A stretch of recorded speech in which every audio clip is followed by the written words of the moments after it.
Vacation should recharge you, not wreck you. But let's be real. How many times have you come home bloated, sluggish, up 10 pounds on the scale, and diving headfirst into the latest reset program?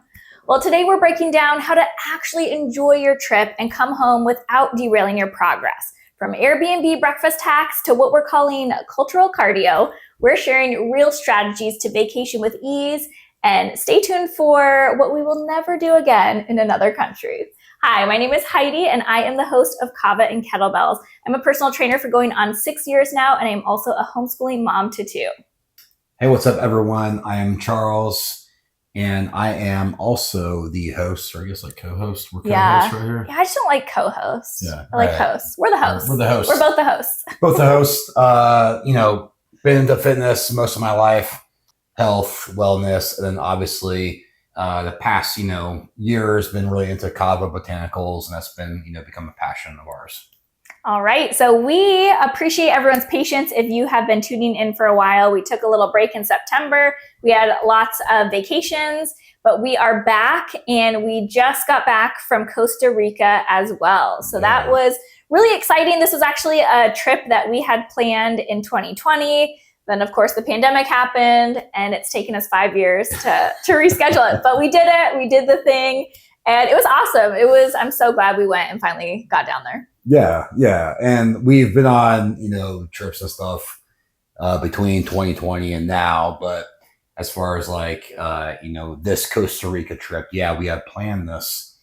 And this was back, I think we were supposed to go in June of 2020. Yeah, it was summer of 2020. Charles got back from his last deployment in March of 2020. 5 days later, everything shut down, and you all know the rest. Yep. But we made it down there.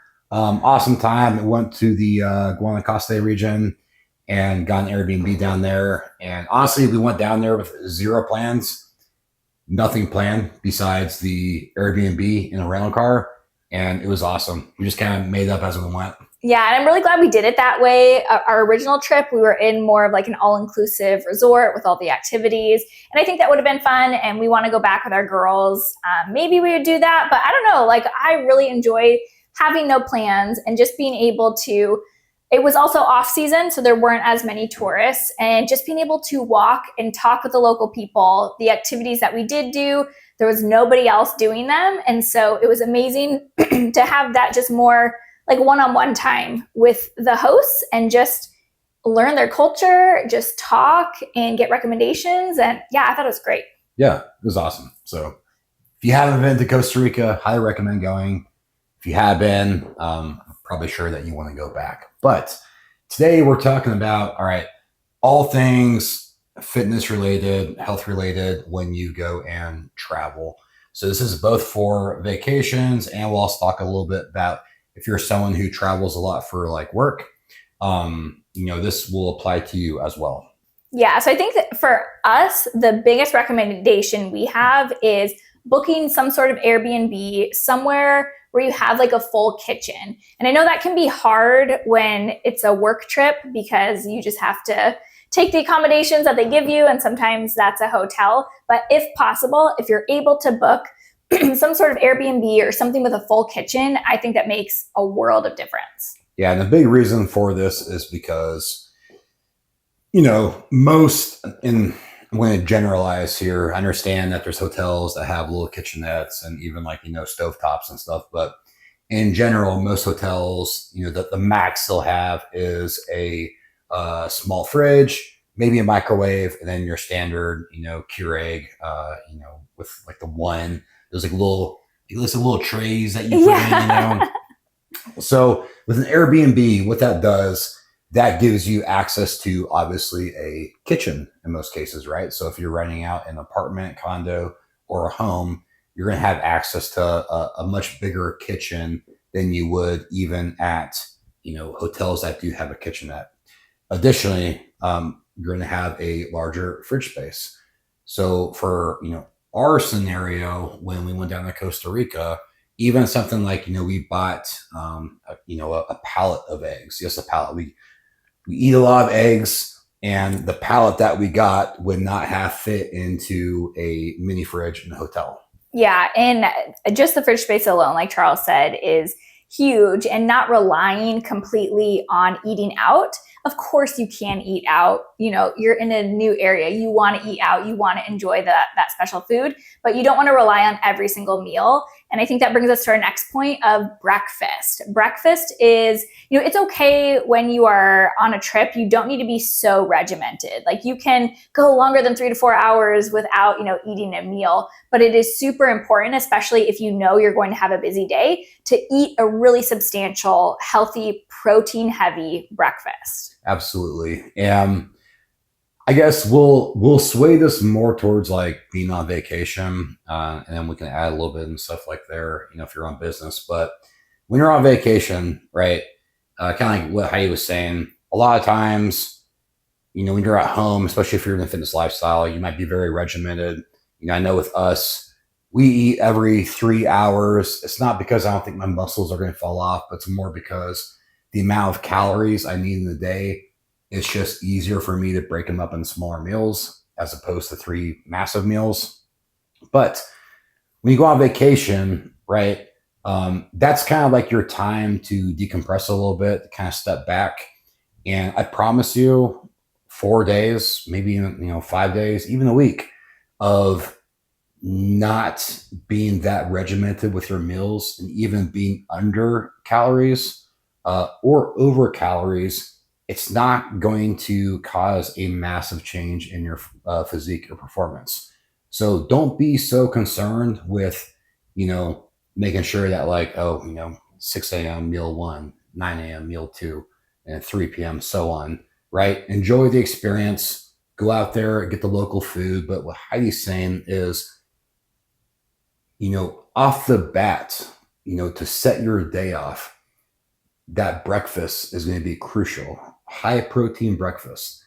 And again, you know, if you're in a hotel, most of the times they have, you know, the pastries, the cereals, the pancakes, right? And Always, it's always a waffle bar. Yeah, like the that. waffle bar. We were just talking about how some hotels can have a good breakfast. Like, we were at a hotel the day we were flying, and it had a really good like breakfast with eggs. Like, it had what seemed like real eggs and, you know, some oatmeal and toast, things like that.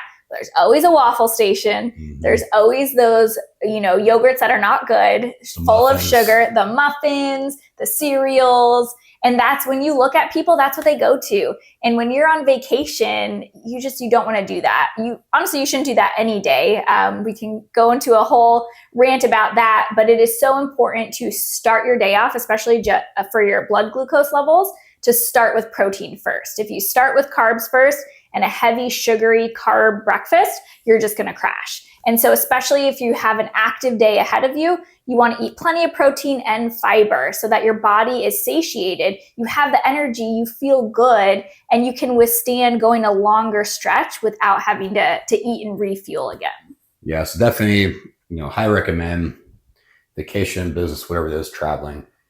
Prioritize, you know, that morning, that breakfast, high protein breakfast. Even I've seen a lot of times like hotels will have like hard-boiled eggs, right? Yeah, you know, it sucks to peel those eggs and stuff, but at least you're getting high protein. Start the day with high protein. That way, in case you do fall off towards the end of the day, at least you do get, you know, adequate protein intake for the day. Also, too, one thing to keep in mind, because I know a lot of people will take all their vitamins and supplements, you know, first thing in the morning with breakfast. Don't be afraid to travel with your supplements. We do. And we've honestly never had issues. I've traveled internationally tons of times, and I've never had issues bringing supplements. Again, you know, you can bring them in their, you know, not natural form, like in the manufacturer like bottle, yeah, which can take up space. So, like, what we recommend doing is get the little pill, you know. Little pill pack. Yeah, pill packs. You know, has like your Monday, Tuesday, Wednesday, you know. And just go ahead and line it up for the week. That way you're not falling off your supplement game, especially when you're traveling. You know, things like zinc, right, for immune system, magnesium for sleep, because your sleep schedule is probably off. Also things too like, you know, pre-workouts, caffeine. That way you're not completely reliant on, falling into the trap of buying, that $7 energy drink at the hotel lobby, or, doing Uber Eats with a energy drink. I've done that maybe before, when I had ran out of supplies and was flying out early the next morning. I did the whole Uber Eats with a C4 energy drink. And it costs like a good like $12. That's very rare for us because I think it's not that we can't afford it, but I think we're very frugal about things that we are. Like, again, for me, the idea of paying a massive surcharge for someone else to bring me a drink so I don't have to get in the car is like, I just don't need it. Like, I'm not going to do it. So that's rare for Charles to do that. this was a work trip. I didn't have access to the car. Exactly. It's okay. It's okay if you do it, but I need my caffeine. Yeah. I'm an addict, right? But, bring your supplements with you. That way, at least you're hitting your micronutrients, even though your macronutrients might be off. And kind of the next thing is kind of, you're really a big fan of the kind of 80-20 rule, right? Yeah. So I think, when you're on vacation, I think it's so important to, the term ham, like don't go ham. Don't be like, oh, I'm on vacation, I'm going to eat whatever I want. Be very intentional about what you're eating. And, the 80-20 rule helps a lot of people, and trying to eat, 80% intentionally, 20% like whatever, just give it to me. And, it's so important to prioritizing protein. And every time we mention nutrition, we'll repeat that it's really important to prioritize protein when you can. So if you're eating at a restaurant, enjoy the food, like don't hold back, but try and get a meal that still has vegetables, still has protein in it. So for example, we were at a fish restaurant. It was amazing. I had a whole red snapper. It was like lightly fried on the outside. So good.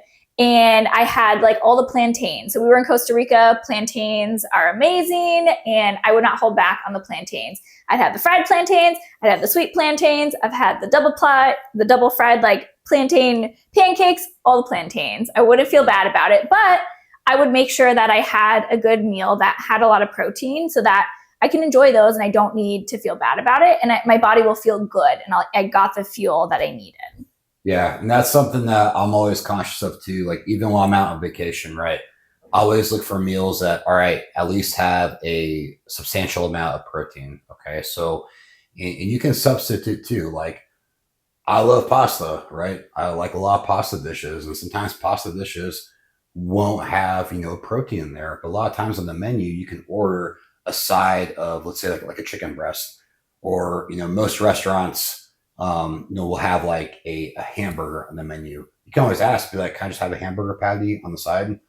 That way you can still, go and get what you want, but then you can add the protein in there. So at least you're getting, your protein requirements met. And like how you said, protein, in our opinion, is the most essential, the most important thing to do. And then your fats and your carbs as needed for your energy sources, right? And when you're traveling, we always stress hydration, protein, and fiber, right? Those are kind of the most important things. Everything else, like, cool, go for it. We were just down in Costa Rica last week. Every night we have dessert. Okay, like, yeah. Every night. Yeah. Every night. No, like for real. But during the day, like even when we're out eating stuff like that, we got an adequate protein. And also, we brought fiber with us to supplement, because when you're traveling too, like, let's be honest, a lot of times your bowel movements aren't the best, especially after like a day of flying when you might not be as hydrated as normal, or a day where you're out walking around, you're sightseeing. You could be that person who carries the gallon around with you. Don't be that guy. But and I think part of that, it's normal too, because you're in a different environment, you're eating different foods, and so your GI system is naturally going to slow down and be like, what's happening? And so it's nice to be able to try and stay as close to your food intake and whatnot, but that's hard. And so supplementing with fiber can really help to keep you regular. Yeah, which is very important, and also makes for a more comfortable trip, right? No one wants to be constipated. Yeah. All right, so the next thing, and this might it's not going to be controversial, but some people might have different opinions on it. Okay. When I go on vacation, I'm not going to work out. Like I'm not going on vacation with the mindset of I'm going to continue my routine And because I'm not. yeah, and I think this is a tricky one because we definitely work out like at home for mental sanity as well. So we definitely understand that aspect of it, but it's really important for you to really look at yourself and be like, yeah, and we work out when we're on vacation sometimes. Like we enjoy going to new areas and trying out new gyms. We were tempted to try out one of the El Gimnasios at the, in Costa Rica, but we don't let it dictate our travels. Like we are not going to, we've, seen people, we know people who get really derailed and like they plan their entire vacation around what time am I going to the gym? How long is my gym workout going to be? And I feel like that kind of ruins the experience, and it's okay. In fact, it's good for you to take a deload week, especially if you are super regimented and super consistent at home. You need to take a break. Like your body needs a break and your brain needs a break as well. So it is okay. In fact, it's good to take a deload week and not have those structured, planned, workouts while you're away. Yeah, and one thing I'll say too, because I know people like this who, when they're on vacation, will still work out. And one thing to keep in mind, like, yes, if you're doing it for like mental sanity, like I get that. Um, but you're more than likely your diet's probably going to be off. You might not be sleeping as well. You might be dehydrated. There's a lot of these factors that go into where really a lot of times you're actually doing more damage than good. When in reality, for those 4 days you're on vacation, take that time and like deload. I know for Heidi and I, like we work out a lot in our daily lives, and we work out usually 6 days a week with one off day, and even that off day, at least for me, I do cardio. So I'm saying use Costa Rica as an example because that's the most recent in my mind right now. But I knew I had that week coming up, so intentionally I was like, that's going to be my deload week. I'm not going to touch the weights at all. And then the past, couple of days being back in the gym, the pumps have been amazing. In fact, it almost looks like I've gained size coming back in strength because I gave my body that time to relax, to repair, to recover. And then when you go hit the gym, you've had that rest, sort of period in that vacation, all that, kind of ties in, and you come back and you're more motivated. It wouldn't have been fun for me to be on vacation stressing about, oh, I need to go get my lift in. I need to, make sure all my meals are good. Like, no. But at the same time, we do like to move our body. So we find fun, kind of creative ways to do that while we are on vacation. Yeah. And so, anywhere you're at, you can go take a walk. And I think walking is very underrated. Walking is fantastic cardio. It's low intensity, and it's a great way for you to explore your surroundings. We were in a neighborhood. So again, we had an Airbnb and we were in a neighborhood, and we would just walk every morning and just explore. We look at the different architecture. We look at the different plants and animals. And our neighborhood happened to have this insanely steep hill. It's very steep. Very steep, that our house would, like, you had to go up it was actually a bunch of hills. So it was like kind of like up-ish, in the, it's not a mountain, but like, yeah. So you have all these mountains and hills and all these homes like even higher than ours. So we went up and we walked that, and man, like that was a workout. It was a good cardio check, honestly. Yeah. So like with that being said, like typically whenever I am on vacation or any business like trip, I do make sure like I get some walks in because it's still getting movement. It's low impact. It's not strength training because for me, I do a lot of strength training when I'm home. So I use that time to get some cardio in, some movement, and it does kind of, depending on where you're at, it's a good way to go see the environment, to go kind of check out your surroundings, see what's all around you. And yeah, like, we were, like I said, I was saying, we were just in a area, it was a beautiful neighborhood and it was overlooking, the ocean, these hills. So, yeah, I was getting a walk on and stuff, but at the same time, like it was just nice to get outside and to sightsee and all that. So, what we're kind of saying was like, get creative with what you're doing when you're on vacation. Like if you still want to get movement in, maybe do something different, right? A lot of times, if you're like a resort or something like that, they'll offer like yoga classes, or like you go do like some snorkeling, or a dance class, or whatever it might be. Go for a hike, especially depending on where you are. There might be amazing hiking. Okay.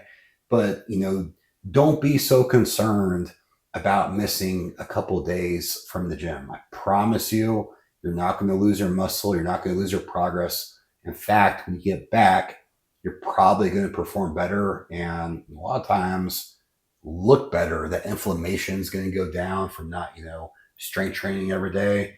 And especially if you're walking a lot, you might even lose a couple pounds. Yeah. And that's what I think, again, we'll say this all the time. People often forget that your body does not progress during the workout. When you're doing the workout, you're beating your body up, and it requires you to rest. And when you rest, that's when your body recovers and builds back better and stronger. A lot of people work out too hard. When people feel like they're plateauing, my clients, the first 3 things I check is their nutrition, their sleep, and their workouts. And so often people are hammering themselves and they're working way too hard, and they never give their body a chance to actually relax and recover and see the fruits of their labor, literally.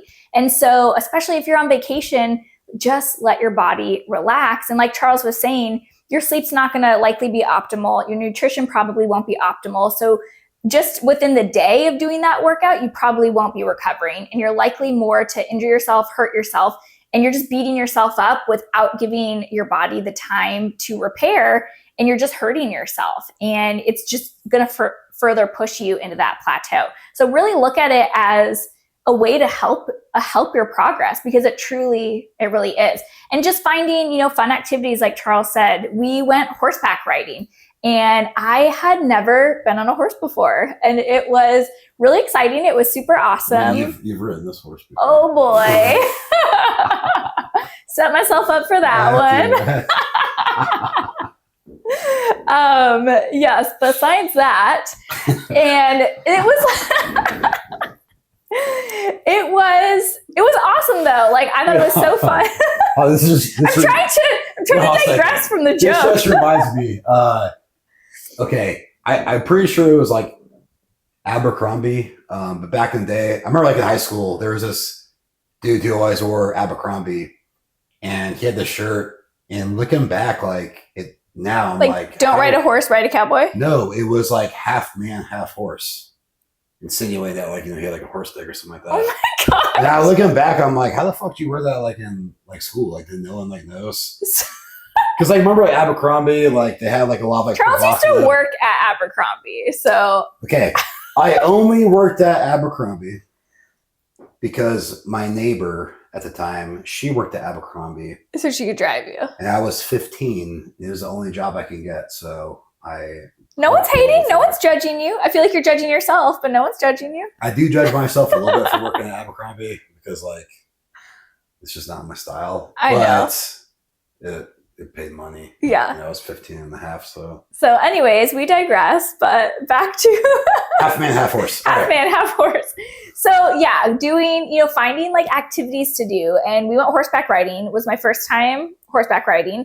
And that's a workout. Like that is working your core and your thighs and your butt. And, so like finding, it doesn't have to be a traditional, strength training or traditional, running. Like find ways to just enjoy the environment around you, and then do a local class, like a local dance class or a local, yoga class or something, and just really do what the community would do and enjoy it.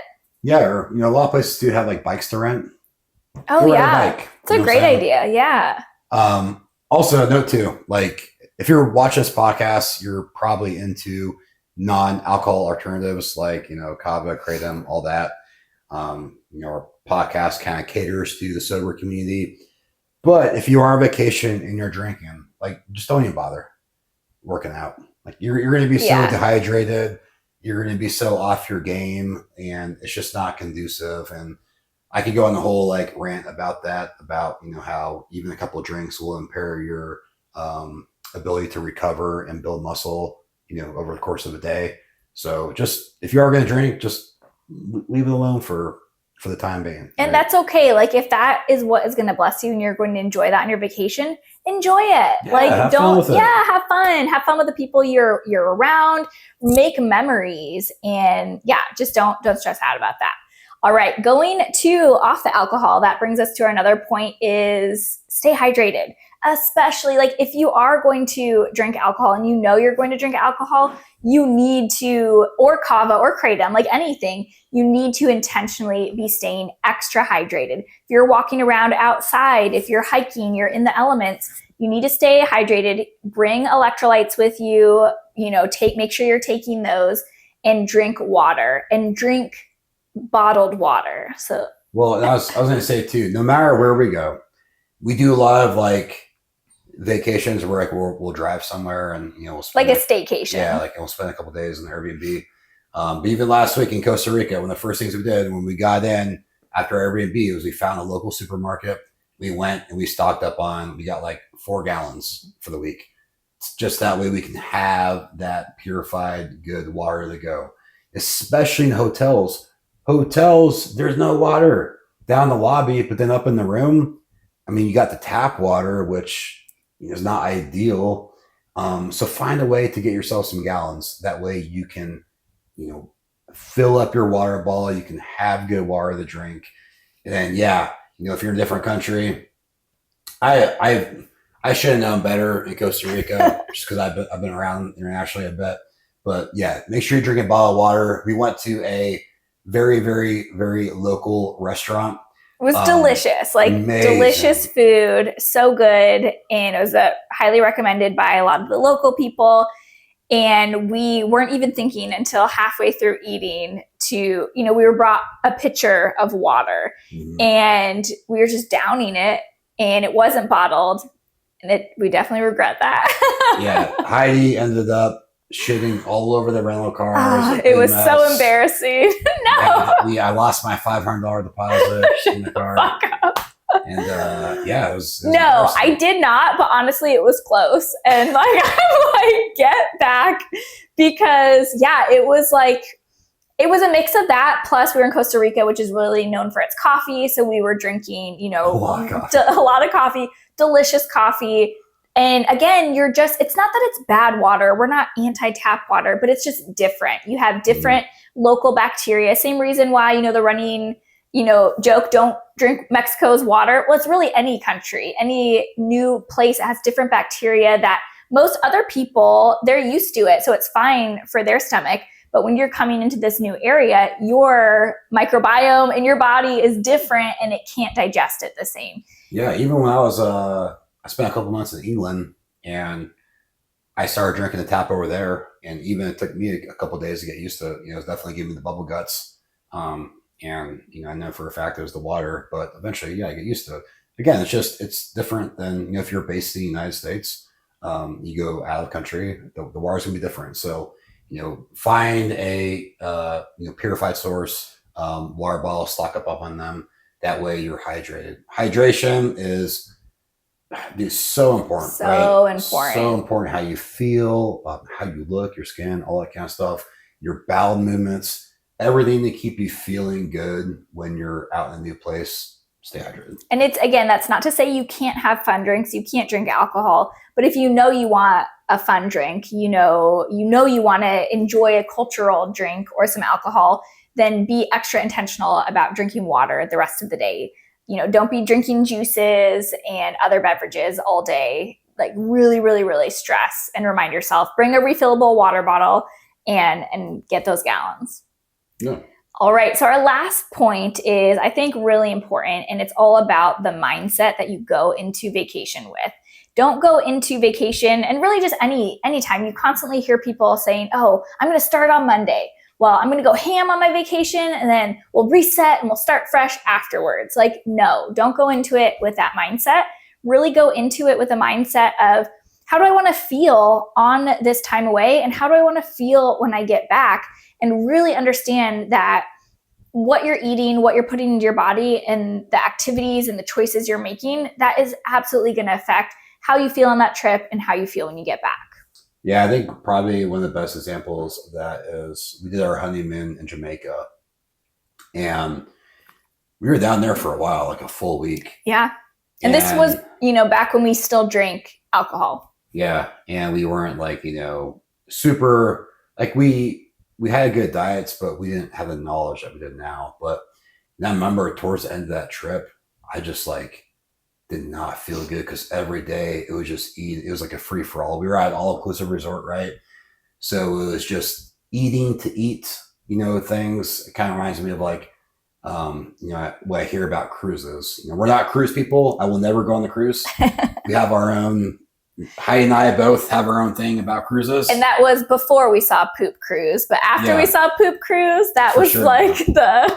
No, you're not going to get me on the cruise. But yeah, so like, I think people fall into a trap, especially at all-inclusive places, because there's so much abundance of food available.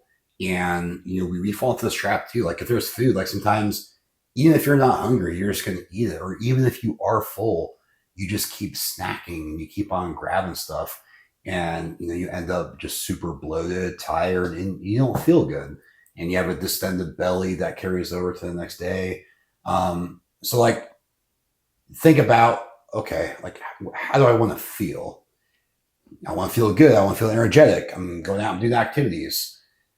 Or even like if you're on a business trip, okay, like no one likes to be in a meeting where your stomach's, or you're out meeting clients or doing new things. Like you want to have energy. You want to be there. So be intentional with what you're putting into your body, because outside of sleep and hydration, that's going to be the biggest factor in how you feel.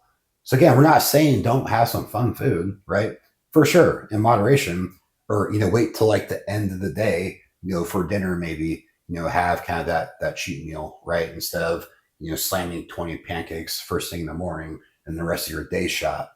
So be intentional with what you're putting in your body based upon how you want to feel for the day. If it's your last day of vacation and you're just going to just sit around at the beach and you just want to eat whatever you want, cool. Well, then that's great, because intentionally, you're going to be just chilling on that lawn chair all day, not doing shit. So yeah, maybe that is the day to hit the buffet a little bit extra.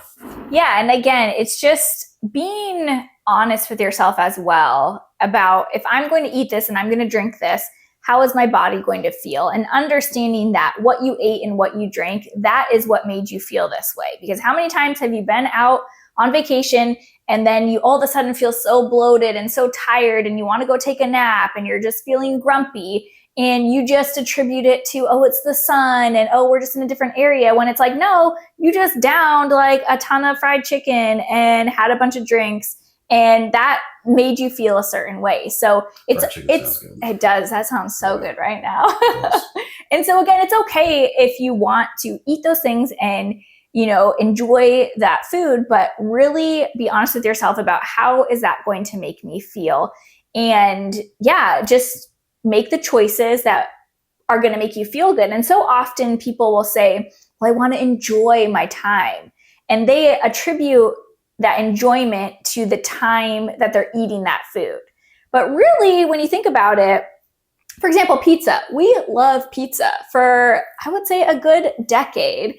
Every, once a week or so, we get pizza. And now, thankfully, we found a pizza place locally that actually doesn't make us feel really bad. But we used to do the Dirty D every Friday. And by Dirty D, I don't mean Charles. I mean Domino's. And man, it made us feel... like Domino's, I will say, I still like me some Domino's. I can't do it anymore. It made us feel like... It made us feel so bad. And it's just important, what is enjoying your vacation? Is enjoying your vacation that 20 minutes of bliss in eating that food and then feeling like crap afterwards? If that's enjoying your vacation, awesome. Or is it eating good so that you can walk around, so that you can not be tired, so that you can not take a nap, so that you can have the energy to enjoy your day and then end the day with, like some fun food or a dessert or whatnot? So there's no right answer, but just be honest with yourself. When you say you want to enjoy your vacation, what does that mean to you? What are your intentions with that vacation? how do you want to feel and what's going to help you feel that way. Yeah. And I'll kind of give some like last little minute hacks that I like to do. So I'll kind of start with sleep, right? I bring earplugs. Yes. Even at home, I sleep Yeah. with earplugs. But in a new place, especially hotel, you're going to hear people, right, walking to and fro and shutting doors. Earplugs are great for sleep. Also, a lot of times there's always issues with the curtains, right? Getting a fully blacked out room. What I usually do every hotel room I go into the closet and I get the hangers with the little pinchers on them. And you go and you can go pinch together the curtains. That way there's no gap. Use that to boom, pitch them, and you got a blacked out room. Or what we had to do in Costa Rica, the air conditionings are different and they're on the wall and they're digital and they have this giant flashing, well, it wasn't flashing, this giant blue square, and it was like really bright. And so, figure out a way to block the excess light in the room. So we got up there and we put a pillow above it. We covered it, make sure that you're aware of your surroundings and make it suitable for you. Yeah. So no matter what, try to make wherever you're staying as dark, cool, and quiet as possible. And then, with the food stuff, if I do know that I'm going to have let's say, trying to give a good example, but you were just on a work trip and you knew you weren't going to have a lot of time to eat. Is that what you mean? So the food that you brought? Yeah. So I guess more or less if I know that night I'm going out for let's say pizza, it's like a meal that we're really looking forward to, that we kind of plan, whatever.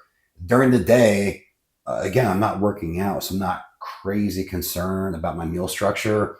What I'll do is I'll kind of undereat a little bit or just focus on protein and fiber. That way I kind of save my calories for the evening, right? So it ends up kind of balancing each other out. And in fact, we have kind of running a joke. Whenever I travel a lot, I tend to get shredded. He does. Because again, I'm not eating as much actually as at home, even though I might be eating worse food, quote unquote, but I'm not eating as much. And sometimes what I even do is I'm not a big fan of intermittent fasting, but if I know I'm going to be really busy that day, last month, for my work, I was at an expo, or 2 days I was at an expo, talking to people all day. I knew, I was like, all right, what I'm going to do is I'm going to intermittent fast to about half the day. There's going to be a catered lunch. So boom, break my fast to the catered lunch. I know I'm not going to eat again until the evening. So after that lunch and then the evening, we're going to have that meal. That evening meal actually allowed me to go out and enjoy a lot more calories than I would have and kind of squeeze in some extra fun food in there. And really at the end of the day, it came out to be probably under the calories. Actually, I know for a fact, under the calories I do here at home on maintenance. Now, I will say, again, we won't dive into this, but I am more hesitant to recommend that for women. Women, intermittent fasting is not recommended. And so really, again, it's about listening to your body. If you know you can handle fasting a little bit better, go for it. I'm not someone who can, so I would, have lighter foods like some yogurt, some Greek yogurts, and not, really heavy food.